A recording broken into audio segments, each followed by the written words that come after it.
Objection handling is not about winning an argument. It's about showing the prospect you're actually on their side. What if I told you that every objection you get, every your price is too high, and every I need to think about it, or every I'm happy with my current guy is actually a buying signal in disguise? In this video, we're going to completely reframe how you see objection and give you 5 killer word-for-word responses to handle the toughest insurance sales objections you face every single day. You're probably sitting there thinking, okay, but how do I actually respond without sounding like a pushy, old-school salesman? Or what do I do when they hit me with the dreaded, I need to talk to my spouse? And more importantly, how do I turn a no into a yes without immediately dropping coverages and killing my commission check? Well, I promise you that by the end of this video, you'll have the answer to all 3 of those questions. And don't worry, this isn't the same high-pressure, always be closing nonsense that makes you and the prospect feel uncomfortable. These are real, modern responses that build trust, uncover the real issue, and get deals closed. I'll never forget this call that I had when I was relatively new. It was a perfect lead. They had 2 cars, a home, and 2 kids, the whole 9 yards. I spent an hour with them, built what I thought was great rapport, and put together the perfect package. I was practically counting the commission in my head. And then I dropped the price, then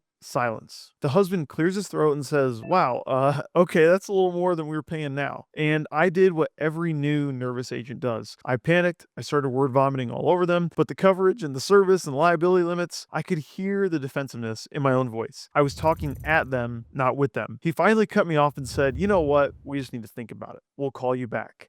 And as you probably guessed, they never called back. I remember hanging up that phone call and just staring at the wall. I was frustrated. I was angry. I felt completely powerless. I'd done everything I was taught. I had built value. I explained the policy. But the second I got a little pushback, I folded like a chair. I thought to myself, I can sell, but I can't close. How am I ever going to get better or even run a team one day if I can't even handle a simple price objection? That moment was when I realized that knowing the products wasn't enough. I realized I didn't have the process for handling the objections I got. And that's the core problem. Most agents are treating objections like they're roadblocks when they're actually roadsides pointing you exactly where you need to go. The real struggle isn't the objection itself, it's that you don't have a framework to handle it. So you act emotionally instead of strategically. And what are the consequences of not solving this problem? It's not just about losing a sale here and there. It's always a downward spiral. You start losing confidence, you or your team get call reluctance, you waste hundreds and even thousands of dollars on leads that you burn through because you can't handle a little pushback, your pipeline becomes unpredictable, you feel the constant feeling of rejection, your income stays flat, and you find yourself working nights and weekends just to keep your head above water, feeling completely stuck. So, what do?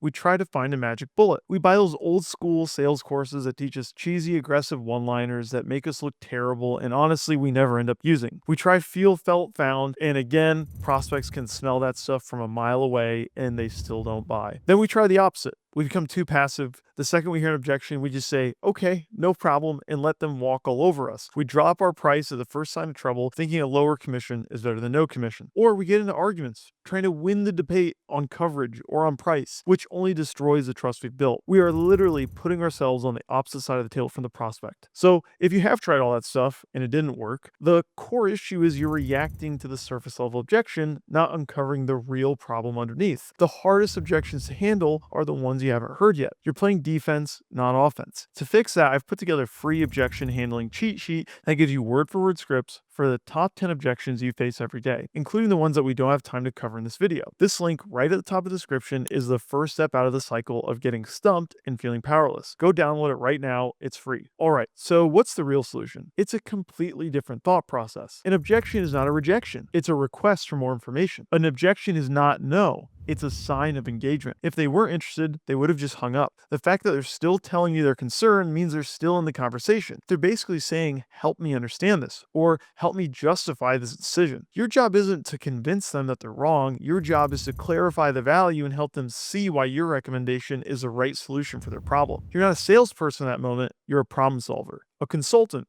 You're on their side of the table, helping them make a good decision. When you shift from convincing to clarifying, the entire dynamic changes. The tension disappears, you stop being an adversary, and you start being an advisor. That's the secret. I saw this firsthand after that horrible call I told you about. That very next week, I had a prospect hit me with the exact same objection. Your price is too high. But this time, I didn't panic. I took a breath, and instead of defending the price, I used one of the frameworks that we're about to cover. I agreed with him, and then reframed the conversation. I said, you're right, it is more than you're paying now, but are we comparing the same thing? It completely disarmed him. He paused and said, What do you mean? That little question opened the door for me to go back and highlight the massive gaps in his old policy. By the end of the call, he not only bought the auto and the home policy at the higher price, but he said, you know what? No one's ever broken it down like that for me. I also ended up writing a life policy for him and his wife. That one deal, born from a new process, made me more commission than the last 5 deals I had closed combined. That's when I knew that this was the key. And now we have team members, brand new to the industry, who are writing life and health on raw new auto leads within their first 30 days because they learned to embrace objections, not run from them. Okay, so you've been patient. Let's get into the 5 killer responses. Number 1 is the agree and reframe response. This is your go-to for the classic "your price is too high" objection. The old way is to get defensive. The new way is to agree with them. It completely disarms the situation.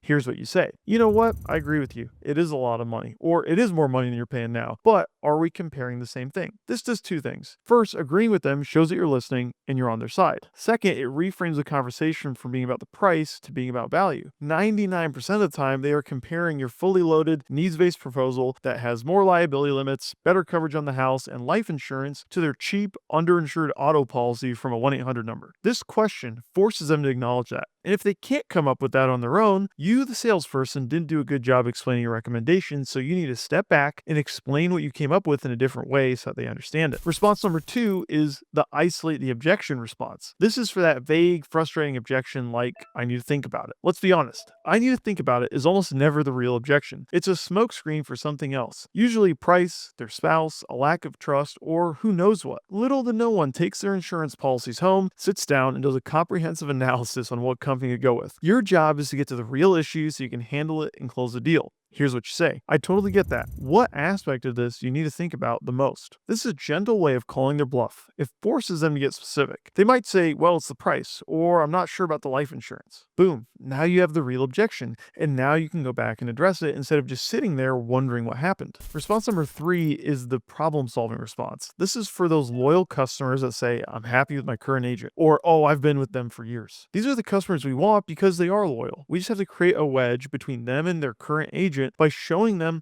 that they were more loyal to their agent than their agent was to them. This is where calculating the need for liability, life, and health every single quote comes in handy because you almost always find gaps and then you can use them. So here's an example of what you could say after going through an entire process with a customer that then says, well, I've been with my agent for years. You could say, that's great. Sounds like you've been very loyal to them. But how loyal have they been to you? In the 20 minutes we've spent talking, we found an $800,000 gap in your liability coverage. You've been with your agent for 10 years and they didn't find that gap. Is that the agent you want to stay with? When you respond with this, you're not the bad guy. You're the expert who found a problem. You're making their current agent the bad guy. And you're doing that by showing them that they haven't been proactive. You're also making the prospect realize that they were the good person that got taken advantage of. These are all things that create a wedge between them and their current agent so you have a chance of writing them. Response number 4 is the empower the spouse response. This is for the classic, I need to talk to my spouse. Sometimes this is legit.